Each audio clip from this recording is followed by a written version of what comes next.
Excellences, Monsieur le chef de l'État de la République démocratique du Congo et président en exercice de l'Union africaine. Excellences, Monsieur le chef de l'État de la République de Zambie, avec l'expression de nos hommages les plus déférents. Monsieur le ministre du Commerce, des petites et moyennes entreprises et de l'industrie de la République gabonaise, représentant personnel de son Excellence, M. Ali Bongo Ondimba, président de la République gabonaise. Monsieur le ministre du Commerce et de l'Industrie du Royaume du Maroc, représentant personnel de Sa Majesté le roi Mohamed VI. Madame la sous-secrétaire générale des Nations Unies et secrétaire exécutive de la Commission économique pour l'Afrique, ici représentée.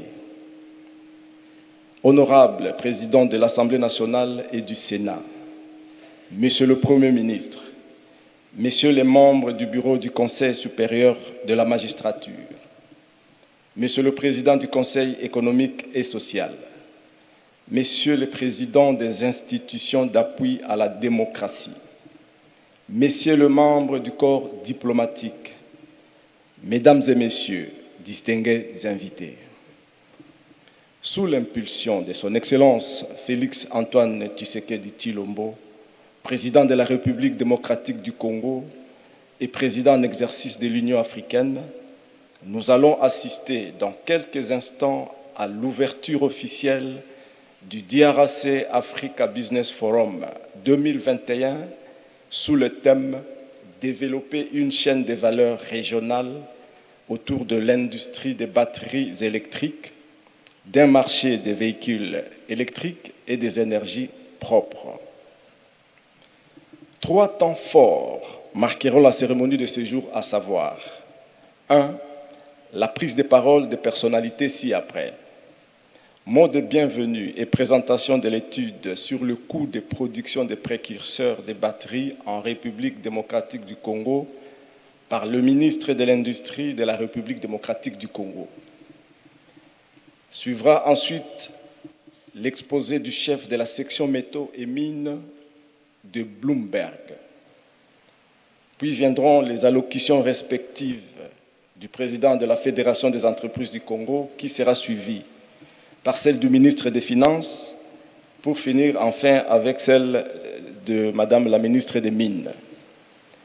Après, nous aurons l'allocution du secrétaire général adjoint des Nations Unies et secrétaire exécutive de la Commission économique pour l'Afrique, qui sera lu ici par M. Sameh Chenouda, Executive Director and Chief Investment Officer de Africa Finance Corporation.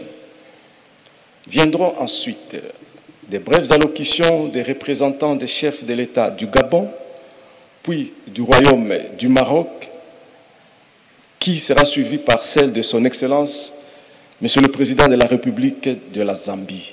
Et enfin, pour clore l'étape des allocutions, viendra enfin le tour du discours d'ouverture officielle par son Excellence, le Président de la République démocratique du Congo et Président de l'Union africaine.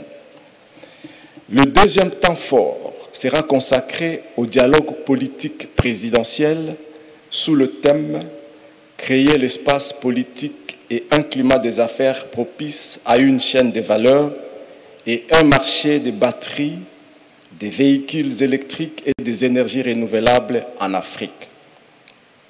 Et puis, troisième temps fort, viendra sous la conduite du Premier ministre de la République démocratique du Congo et chef du gouvernement, la signature des engagements en faveur d'une industrie des minéraux des batteries en République démocratique du Congo. Honorable président de l'Assemblée nationale, honorable président du Sénat, honorables députés et sénateurs, Monsieur le Premier ministre, chef du gouvernement, Madame la sous-secrétaire des Nations Unies et secrétaire exécutive de la Commission économique des Nations Unies pour l'Afrique, ici représentée, Excellences, Mesdames et Messieurs les ambassadeurs et chefs de mission diplomatique, Mesdames et Messieurs les ministres, Mesdames et Messieurs les chefs des institutions, Mesdames et Messieurs en vos titres et qualités, Mesdames et Messieurs distingués invités, c'est pour moi un réel plaisir de m'adresser ce jour à cette auguste assemblée pour vous souhaiter à vous tous une cordiale bienvenue à l'occasion de l'ouverture officielle de DRC Africa Business Forum, placé sous le thème « Développer une chaîne de valeur régionale autour de l'industrie des batteries électriques et des énergies propres ». Ce forum constitue, pour ainsi dire, une véritable opportunité pour les leaders des secteurs publics et privés que nous sommes d'accorder nos vues sur les enjeux du développement de l'Afrique et plus particulièrement sur le processus de sa transformation structurelle voulu par tous. Dans ce contexte difficile de la pandémie de Covid-19, ce forum constitue un cadre adéquat pour penser à la transition des économies africaines d'une croissance brune à une croissance verte, plus résiliente et diversifiée, respectueuse de la préservation des systèmes écologiques et du capital naturel. En effet, la transition mondiale vers les énergies vertes et la décarbonisation des économies est une exigence de nos jours. Elle stimule la demande de certains métaux, spécialement ceux qui entrent dans la fabrication des batteries pour le stockage d'énergie intermittente et de la motorisation électrique. Il s'agit notamment du cobalt, du cuivre, du lithium, de l'étain, du nickel, du manganèse, de l'aluminium, des métaux dont la République démocratique du Congo détient des réserves considérables. Prenons le cas du cobalt, par exemple. Aujourd'hui, métal stratégique, la République démocratique du Congo en détient près de 70% de la production mondiale et détient les 2/3 des réserves mondiales reconnues.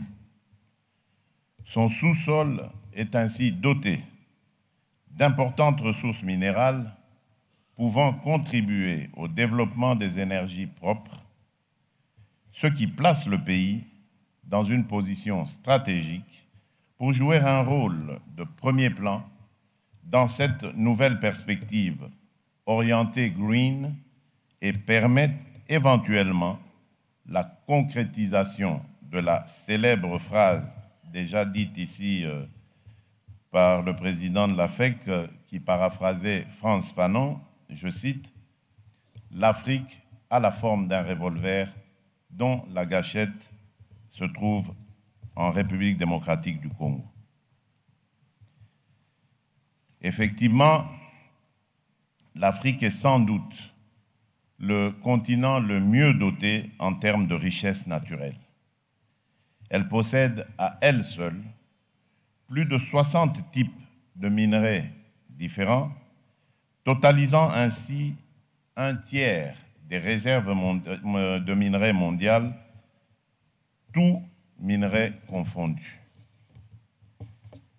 Ces assises nous donnent l'occasion de capitaliser les opportunités d'investissement et aussi de réfléchir sur le développement d'une chaîne de valeur régionale pour l'industrie des batteries dans un contexte d'intégration régionale, d'industrialisation de l'Afrique et de transition énergétique.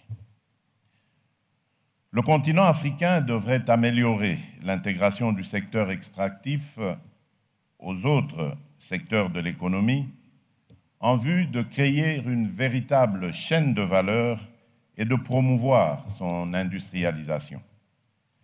Une meilleure intégration des producteurs africains de minéraux qui entrent dans la fabrication des batteries dans les chaînes de valeur mondiales contribuera à l'augmentation de richesses, mais aussi à la création d'emplois et de nouvelles compétences pour les jeunes. Mesdames et messieurs, distingués invités, le plan directeur d'industrialisation, PDI en sigle, crée un nouveau paradigme d'industrialisation. Il met en exergue de manière claire l'approche de la chaîne de valeur dans une conjugaison systémique de la production diversifiée, équilibrée, durable et résiliente. Nous tenons à féliciter et à remercier Bloomberg qui a réalisé une étude comparative sur la fabrication des éléments précurseurs qui entrent dans la fabrication des batteries utilisées dans les véhicules électriques et dans la chaîne de production des énergies renouvelables. Cette étude confirme que la République démocratique du Congo est au centre de la production des batteries électriques et doit non seulement prendre le leadership de la production régionale, mais aussi et surtout concevoir le marché et nous permettre de résoudre la question de la pauvreté de nos populations. Il en ressort que la République démocratique du Congo est plus compétitive par rapport aux autres pays du monde en termes de production. Le développement d'une mine de lithium à côté de celle du cobalt déjà existante va renforcer la position de la République démocratique du Congo comme meilleure destination des investissements.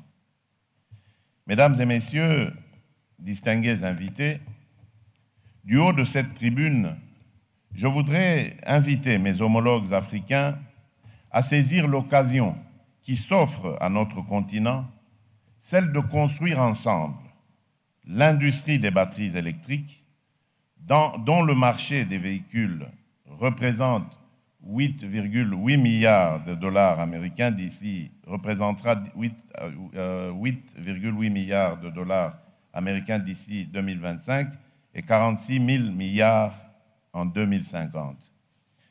Cette occasion est à saisir pour chasser l'obscurité en Afrique avec les batteries du futur qui permettront de stocker jusqu'à 500 mégawatts et améliorer ainsi le taux de desserte en électricité nécessaire à l'industrialisation et au confort domestique.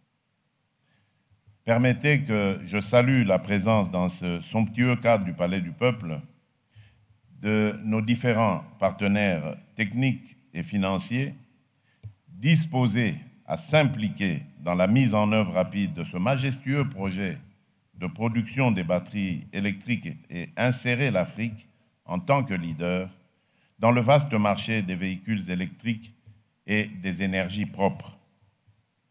Ainsi dit, je vous souhaite de fructueux échanges et une participation active aux débats qui seront organisés dans les différents panels. Sur ce, je déclare ouverts les travaux de DRC Africa Business Forum. Que Dieu bénisse la République démocratique du Congo. Que Dieu bénisse l'Afrique. Je vous remercie.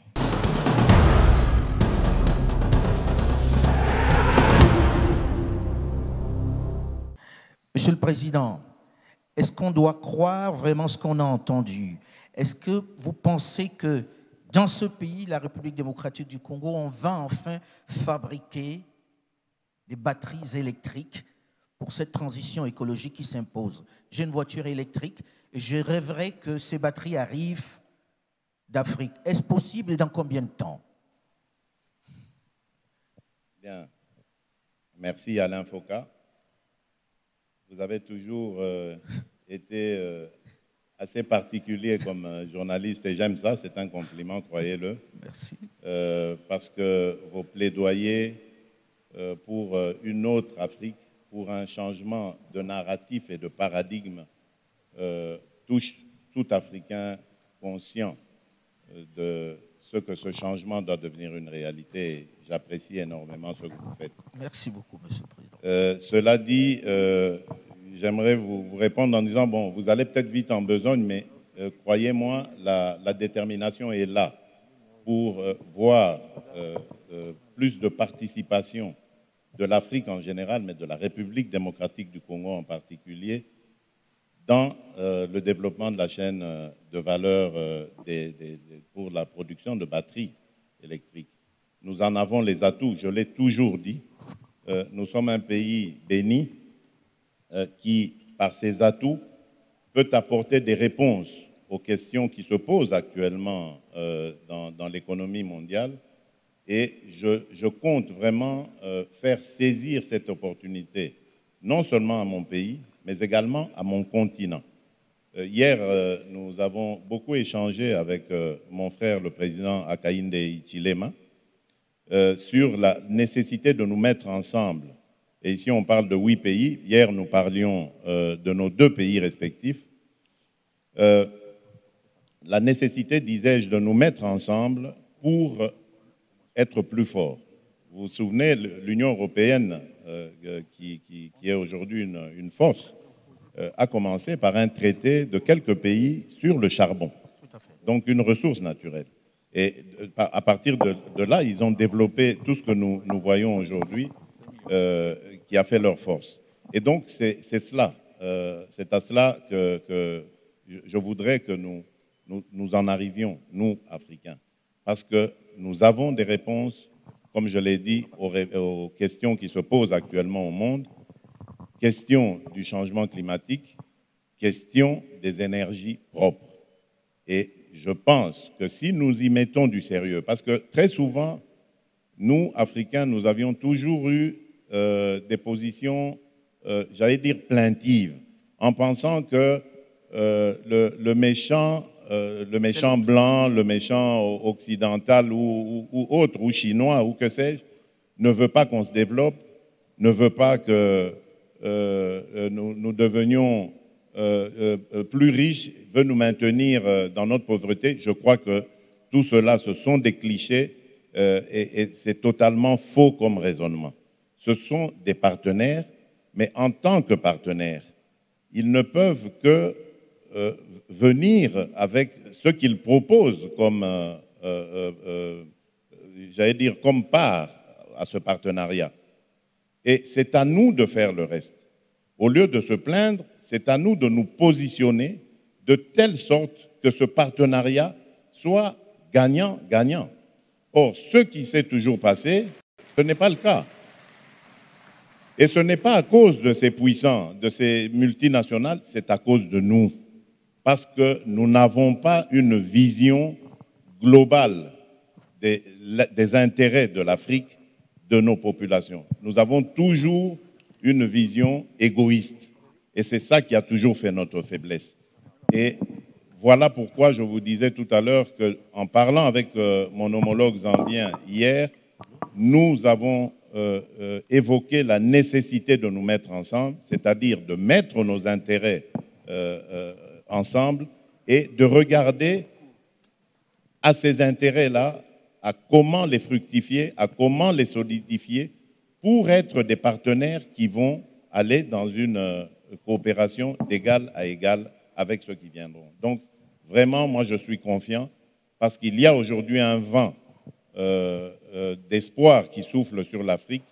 On le voit à travers tous ces chefs d'État qui portent haut l'étendard de notre continent et cela ne peut que me réjouir. Voilà, Alain Foka, ce que je peux dire en substance. Je reviens vers vous juste après parce que là, vous avez évoqué un certain nombre de sujets qui vont revenir dans notre discussion, mais j'ai envie de me tourner vers le président de la République de Zambie en disant la grande question en Afrique, et ce n'est un secret pour personne, c'est une question de leadership et une question d'entente entre les dirigeants. Chacun est très jaloux de ses prérogatives.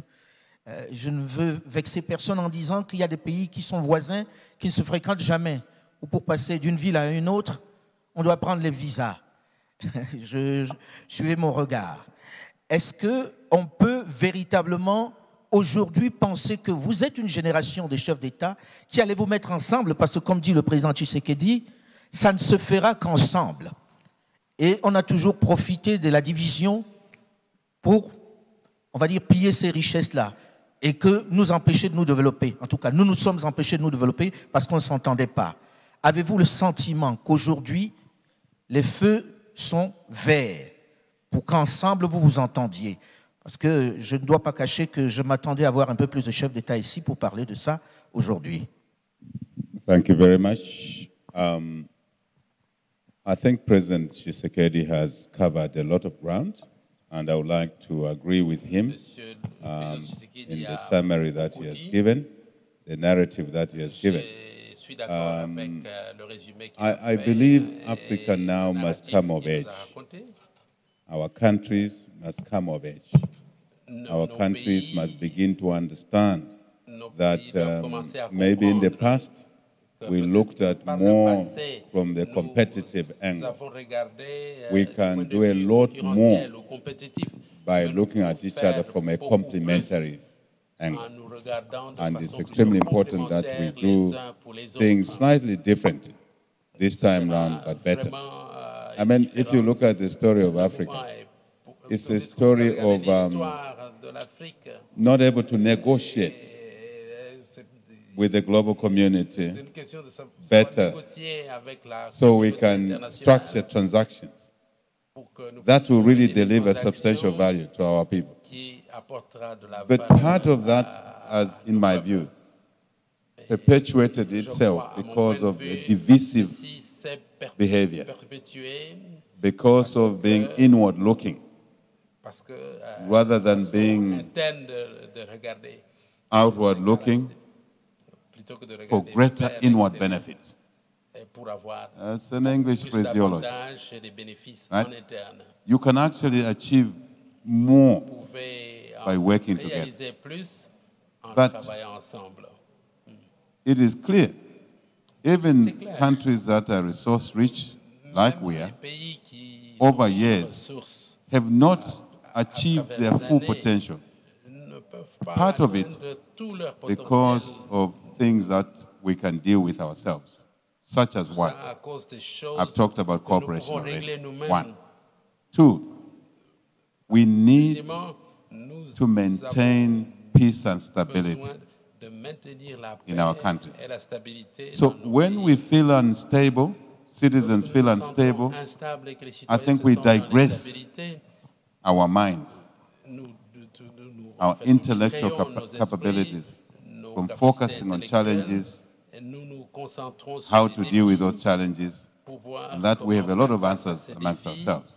So we become digressed. We are taken away from, if I may say, the core business, which is to work our resources, to drive investments, to benefit our people, jobs, business opportunities, health, education, just to deliver skills to our people so we can better their comprehension of things, of issues. So peace and stability, security in our countries is important. I'm digressing a bit, but it's very, very important so we can focus our time and attention on the needy areas, which is development. But thirdly, if it's not possible, really, it's not possible to have development in today's world at the exclusion of your neighbor. Because when your neighbor is deprived, I can bet, I can predict that migration will come your way if you are more successful.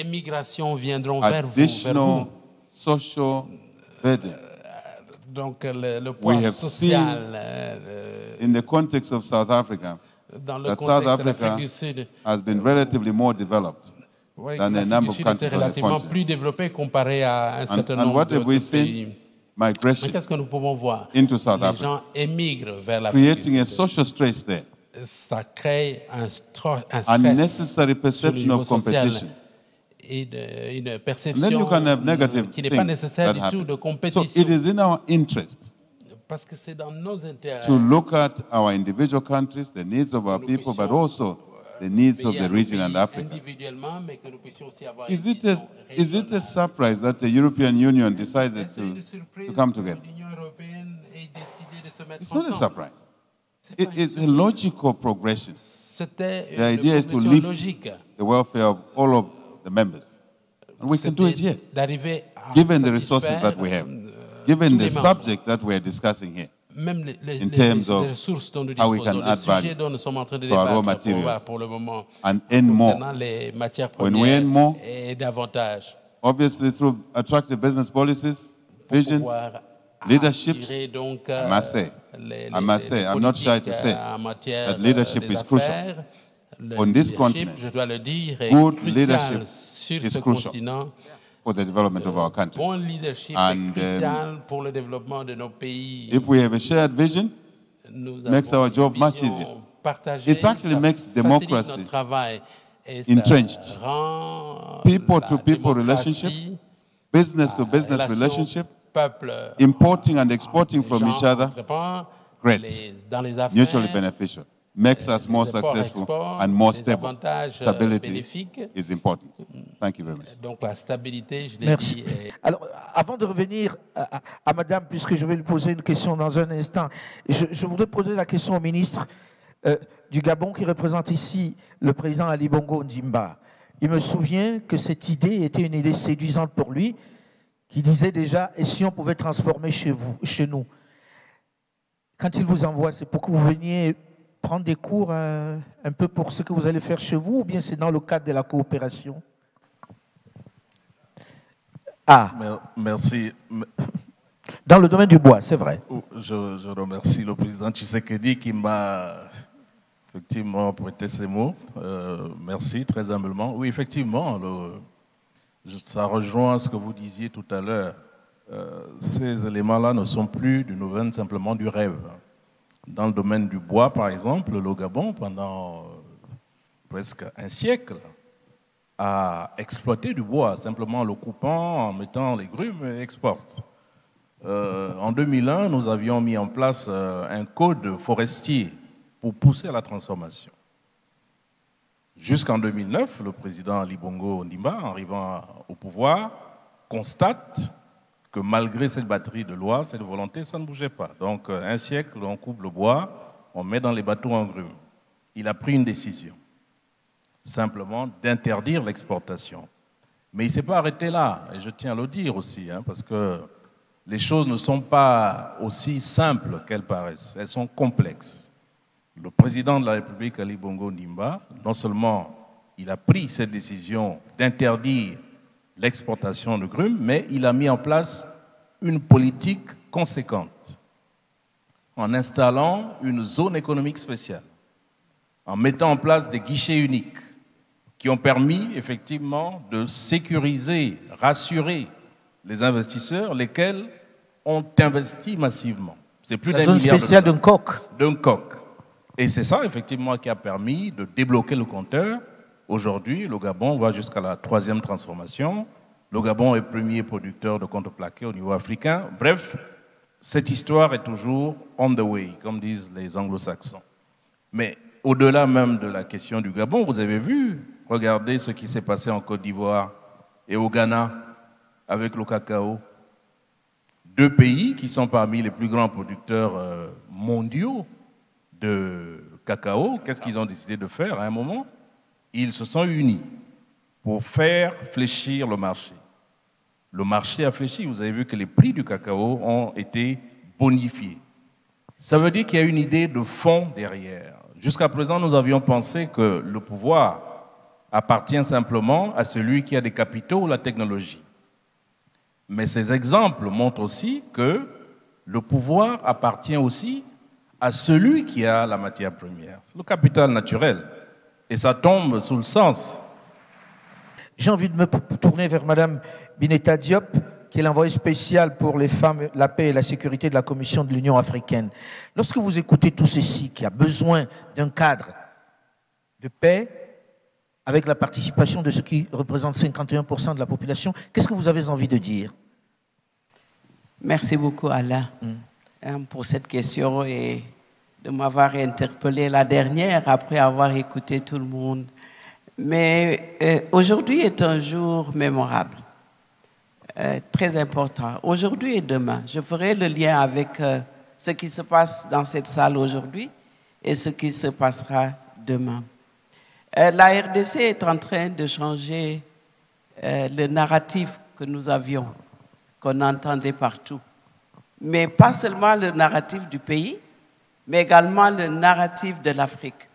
Et ça arrive au moment où nous avons le leadership du président Tshisekedi, qui est le président de la Commission actuellement de l'Union, qui est notre leader, pas seulement de la RDC, mais du continent, mais qui est en train d'innover. Et je vous dirai pourquoi. Innover, la première, c'est ce qui se passe aujourd'hui. Moi, j'ai mes sœurs, parce que je me sens congolaise, j'ai des sœurs dans cette salle que je vois tous les jours qui vont à l'Est, dans les zones que vous avez citées. J'ai été moi-même plusieurs fois. Et on voit ce que ces femmes ont subi. Mais aujourd'hui, c'est l'espoir. L'espoir de dire que nous pouvons et nous allons le faire. Et nous allons le faire en utilisant ces ressources minières qui ont eu toujours des impacts négatifs sur les femmes et les populations. Mais aujourd'hui, on dit que ça va être très positif. Et ça, c'est le leadership. Ce leadership qu'il faudrait, que l'Afrique a besoin. Vous l'avez dit, est-ce qu'il y a une nouvelle génération de leadership? Oui, j'y crois. Et à tous les niveaux. Au niveau de l'Union africaine, et vous avez, Monsieur le Président, le soutien de Moussa Faki Mohamed, le président de la Commission, comme vous le savez, qui est en train de gérer des moments difficiles, mais qui soutient ces initiatives. Parce que ça dépend ce que le ministre a dit, de la Zeleka, de tout ce que nous avons créé. Ça, c'est une des solutions que nous voyons. Et nous avons besoin des Vera Songwe pour montrer que c'est possible. Ces solutions-là, elle ne le fait pas seulement ici, mais ailleurs. Parce qu'elle a l'intelligence, elle a la capacité et tout le savoir pour faire venir tout le monde ensemble autour du président Tshisekedi pour que ça se passe. Pour ce que Obama disait, yes, we can, and we have to do it.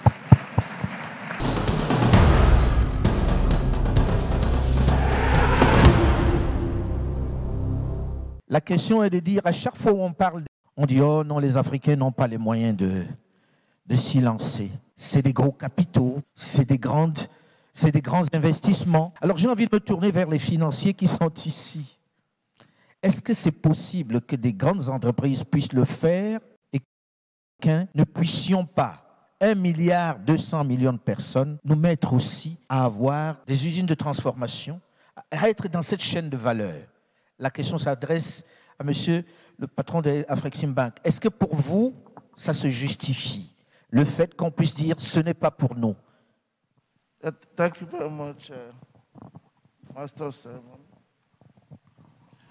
Your Excellency, President Tshisekedi, President of the Democratic Republic of Congo and Chair of the African Union, Excellency President Kilema, Your Excellencies, distinguished ladies and gentlemen, we are really pleased to be involved in this very transformative initiative. It looks so simple, but I think it will mark the beginning of a journey that will begin to answer the kind of questions you've asked me.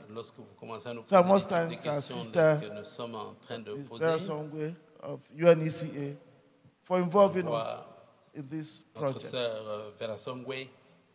We believe at Afreximbank that the so-called investments in minerals, foreign direct investment in minerals, really be called foreign direct disinvestment. Because if you bring little money to take away non-renewable resource from our continent, and you take it to somewhere else to add value to it, and bring us products at 5 times what you paid us. It's not an investment. It's an exploitation. So we should not call it investment.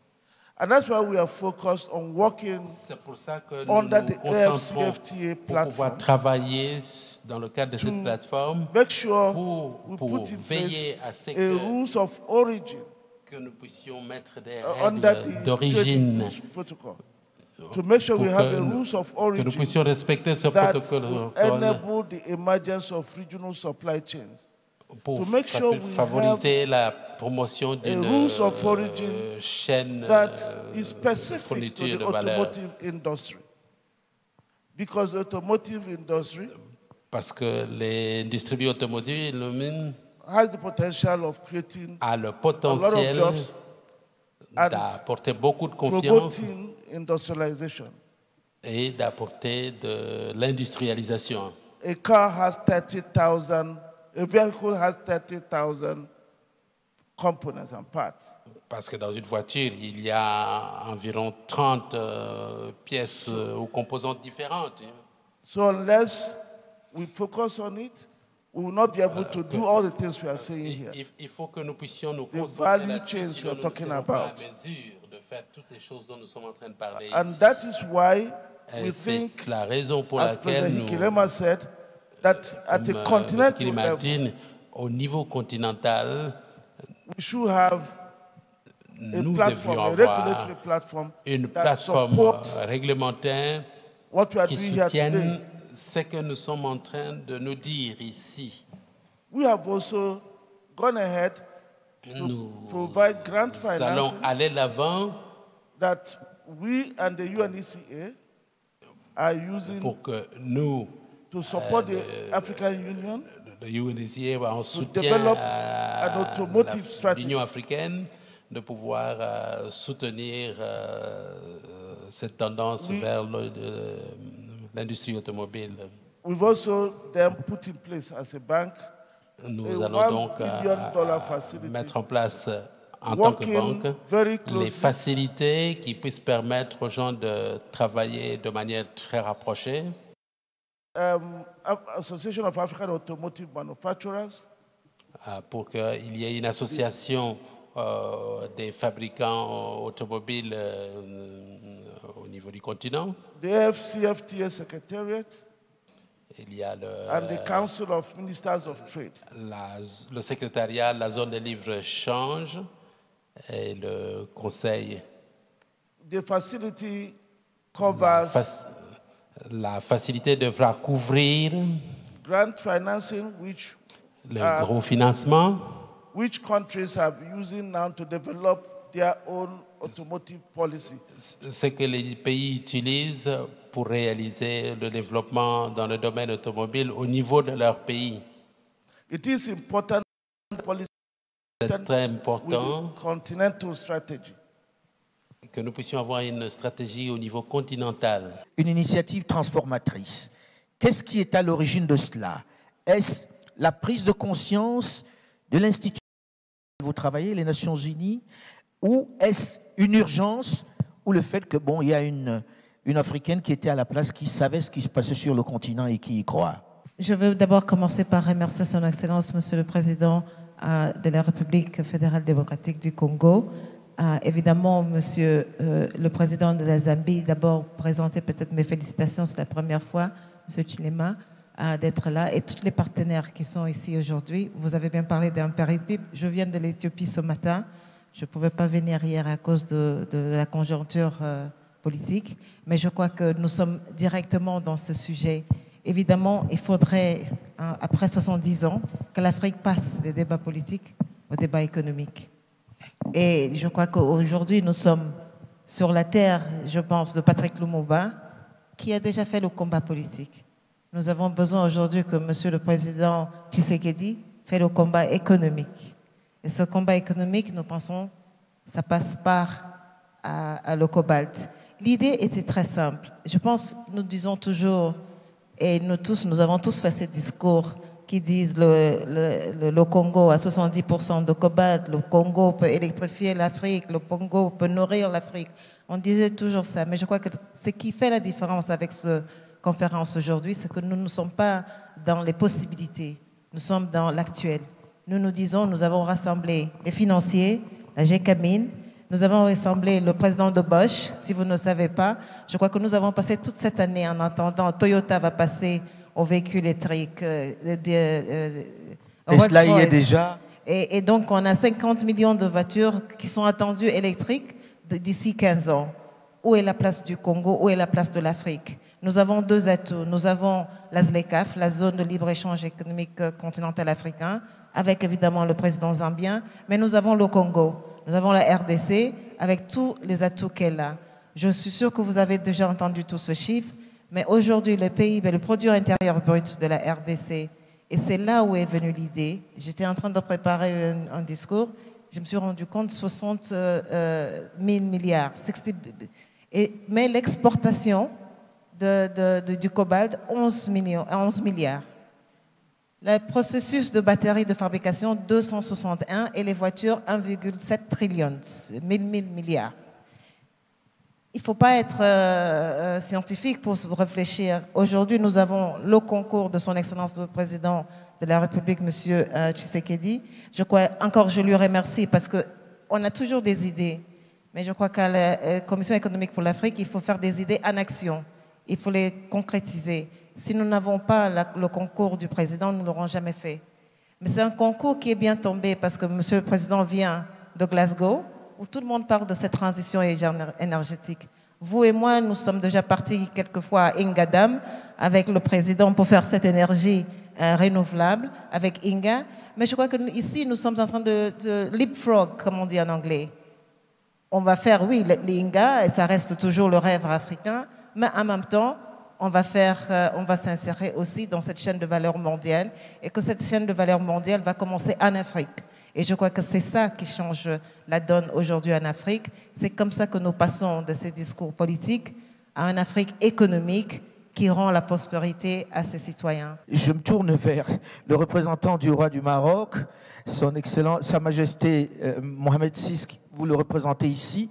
Vous avez un modèle, vous êtes également dans les mines et vous avez un modèle avec OCP. Est-ce que dans cet environnement, vous pouvez nous parler de cet exemple-là et de ce que vous inspire cette initiative, si vous vous inscrivez dans la même démarche aujourd'hui? Je ne voudrais pas y répondre parce que ce qui arrive ici est unique, dans des circonstances uniques, dans des conditions particulières, et c'est transformatif pour ce pays, et ça ne s'inspire pas d'un modèle qui est importé. C'est quelque chose qui est fait pour ce pays, pour cette région, pour ce continent, à partir de conditions spécifiques.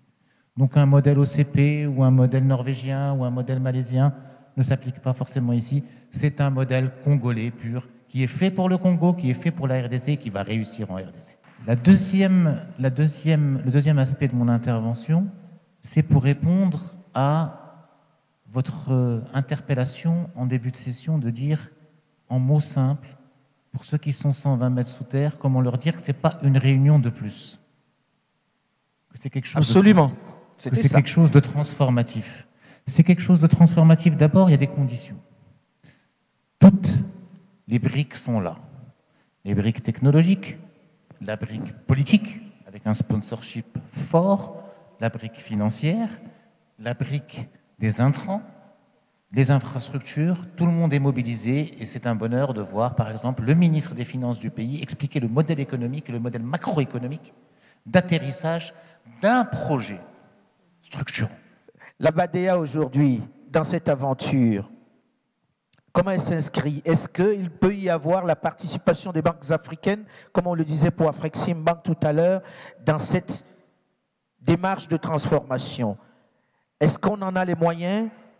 Et comment vous vous inscrivez dans cette démarche?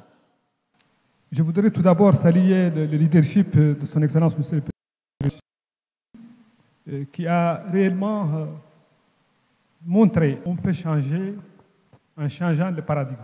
Et je pense que cette initiative fera date. Le monde retiendra Kinshasa comme un point d'inflexion dans l'histoire de la transformation structurelle de l'Afrique.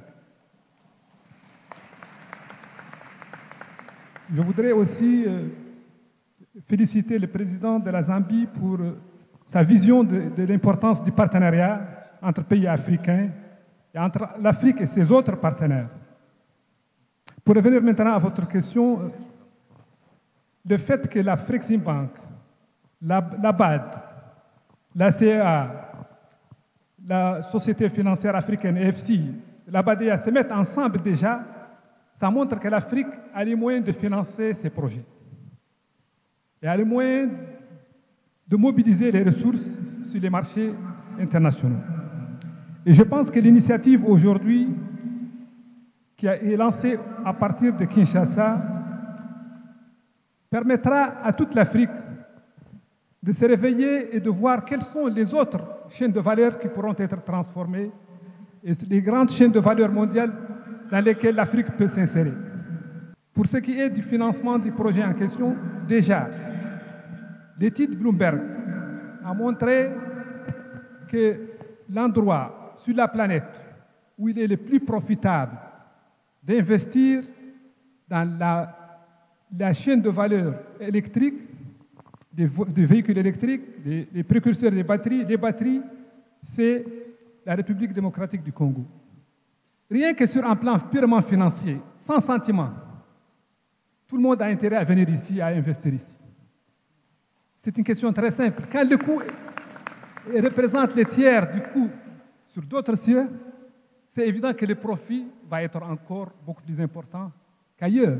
Donc, au-delà de tous les sentiments, au-delà de toutes les considérations politiques, déjà investir ici pour développer la chaîne de valeur du véhicule électrique est très rentable et donc c'est attractif pour tout investisseur.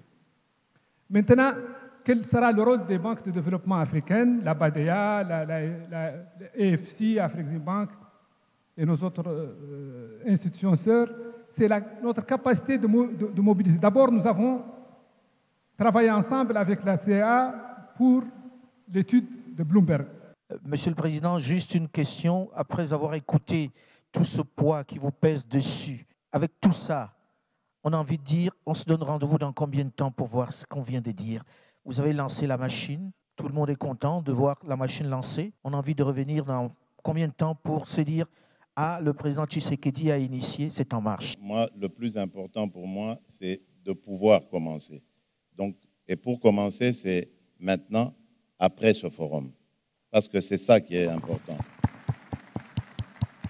Très souvent, ce genre de forum reste lettre morte. Mais ici, il faudra mesurer la capacité d'atteindre les objectifs fixés ici par ce que nous allons faire après ce forum. Et moi, je commençais déjà à y réfléchir pendant que tout ceci est en train de se dérouler, pendant que tout ce monde intervient et de fort belle manière. Au fait, déjà, on parlait de 8 pays sur 15 en Afrique qui peuvent contribuer de manière significative à développer sur la chaîne de valeur mondiale le rendement de l'Afrique. Eh bien, moi, je crois que nous devrions déjà réfléchir, après ce forum, à nous rencontrer entre représentants de ces 8 pays et mettre sur table des stratégies communes que nous présenterons ensuite aux financiers, ceux qui ont cette autre énergie, l'argent, et qui vont nous permettre de réaliser, évidemment, de transformer ce rêve en réalité. Nous remercions également Vera Songwe. On espère que vous voyez les autres dans les autres pays pour accompagner cela, pour faire ce link-là dont on a besoin pour faire bouger les choses. Non? Cette conférence est un peu différente parce qu'avant de venir, nous avons déjà travaillé avec Bosch, avec tous les financiers qui sont ici, avec AVZ sûrement, pour déjà signer des accords d'engagement. J'espère que nous allons le faire tout de suite après, mais vraiment pour qu'on continue à travailler. Et aujourd'hui, c'est juste que ce n'est qu'une étape. Et que nous espérons que d'ici 2 ans, nous allons au moins prendre l'état de lieu et voir où est-ce que nous en sommes. Parce que de toute façon, dans le monde compétitif, on dit toujours en anglais, you have to be the first mover. If you're not the first mover, you lose. Today, DRC can be the first mover. In 5 years, we may lose it. So I think the opportunity is today, the time is now. The time is now. Donc là, c'est dit, on doit signer ces accords-là, là tout de suite, devant tout le monde. C'est un moment d'histoire. Je me retire pour laisser la place à ceux qui font l'histoire en réalité et qui vont le faire dans l'immédiat.